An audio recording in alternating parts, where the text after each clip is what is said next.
So new reports are swirling around. Obviously, that Carson Wentz wants to take some time away from the Eagles right now and kind of think about himself. And Carson Wentz, quote unquote, hoping that this doesn't end in a divorce with the Philadelphia Eagles. That hopefully that the two sides could work something out. If there's even a problem, I don't think the coaches in Carson really. Obviously, they probably had their exit interviews. But other than that, I don't think there hasn't been any discussions other than that as of right now. At the end of the day, guys, I'm just going to speak the truth of what's really going on. Look, I know that there are fans out there that want Carson gone, and unfortunately, I don't think that's going to happen. I think that Carson and Jalen Hurts will be here next year. That's just me right now. It's going to be really hard to trade him if that's the case. And if Carson really wants out, then it is what it is. But I don't think that's really the case. I think at the heat of the moment, things were just blown out of proportion. And not to say that Carson Wentz, obviously needs to get himself right. But unfortunately, I don't think you're going to trade Jalen Hurts. I don't think you're trading any of these players at all. I think both of them are going to be in the building next year. QB competition, I don't even know if that's going to be the case. I think Carson Wentz is going to get a chance next year. I think that's what's going to happen. It's not really what everybody wants, but he better show up next year. That's all I got to say.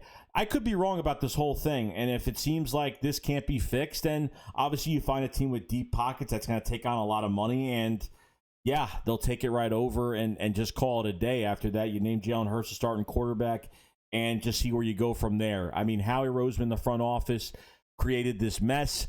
Before I blame Carson, Doug, before I blame anybody, injuries, it doesn't matter what I blame, okay? I blame the front office. They created this mess, okay?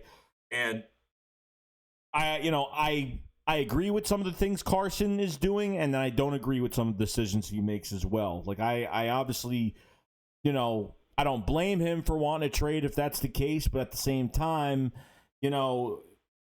why did you get benched? Well, obviously you should know why you got benched. And just because you make that much money, it doesn't mean you're guaranteed to play. Okay, it's a year-to-year league. You got to stay up on the depth chart. You got to stay up there. And if you don't, somebody can take your job away from you or look better. And Jalen Hurts had a couple bad games, and unfortunately, you know what? It is what it is. I didn't think that Jalen Hurts is going to come in just because if I want something done with Carson Wentz or if I don't want Carson Wentz here for some reason, it doesn't mean I think Jalen Hurts is anything special, but obviously has looked better at the same time. So if Carson is trying to figure this out on his own, I think he does need to reflect on himself, get away from the game, be with his family, be with himself, and just see what he wants to do.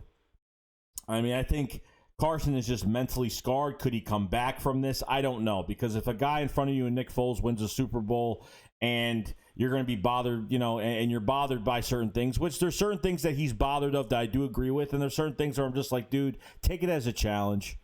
Take it as a challenge and just try to be you. And that's it. But there's a lot of more issues with Carson Wentz than we realize here, because not just the mechanic aspect of it, but the guy can't be Carson Wentz because the guy has no mobility anymore, and they wanted him to bulk up this offseason, and unfortunately, it hasn't paid off. If the Carson Wentz is great out of the pocket, I think statistically, and I'm not a big stats guy, but statistically out of the pocket, he does play better.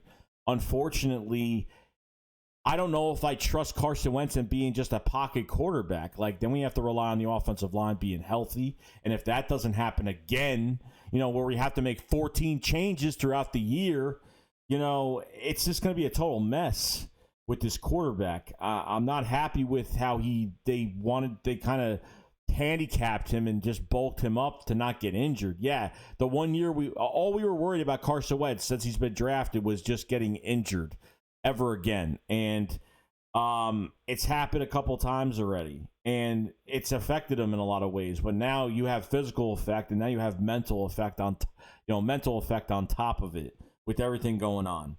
Okay, Jalen Hurts gets drafted. He doesn't like it. He should have took it as a challenge and just ignore it. And I just feel like he hasn't ignored it. And obviously Jalen Hurts beat him by a mile. Not even just practice-wise, but obviously he knew he was going to lose his job during the year. And if you don't think if you're playing this bad, you're going to get benched at some point, I don't know what to tell you. Unfortunately, you weren't on another team because you would have been benched after week 3 or 4 of the season, okay, at this point. So that's what I got to say about this. So Carson Wentz going to take time to himself, see what happens. You know, hopefully before free agency, hopefully something gets done here. We already know the answer to what's going to happen because listening to Howie Roseman's press conference on top of it, obviously there's a lot of issues with him. He kind of was a little bit humbled in his press conference, pretty much saying of just on the quarterback situation. I'm not going to go into anything else, but on the quarterback situation that, they know that Carson is MVP caliber, and I don't know if that's the case anymore because, I think what is really going to affect Carson now is his movement. And if you don't have the offensive line set up, which I think is a bright spot to this team, we need to stay healthy offensive line-wise because it's automatic. Like, if our offensive line goes down, he ain't going to last a game. I mean, that's just how it is. With Jalen Hurts, it doesn't matter. I think Jalen Hurts could do more if this offensive line is banged up because the guy could run, the guy could scramble. But this guy here, nah. I have no trust in his legs at all. So if he's going to be top heavy the whole entire for years to come, I don't even know what to say about it anymore. I like a guy that at least has some movement. I know Carson Wentz has tried to move, but when he's scrambling, he looks 10 times slower. I mean, that's how bad it looks. So we'll see what happens, guys. I'm hoping before at least free agency, we'll find out what the final answer to this whole thing is. They need to figure it out soon. It's the most important thing that we need to figure out on this team right now because obviously with the coaching staff, we know Howie Roseman is staying, Doug Peterson is staying so Doug and Howie are on another year. I mean, their contracts are up after 2021. So this is the biggest offseason for the Philadelphia Eagles. Eagles hold the number 6 overall pick, and yeah, they can get a playmaker. So, other than that, guys, that's pretty much it. Just want to bring that news out. I'll see you guys later. Shicks, what up? Follow Sly. Peace out, guys. Peace.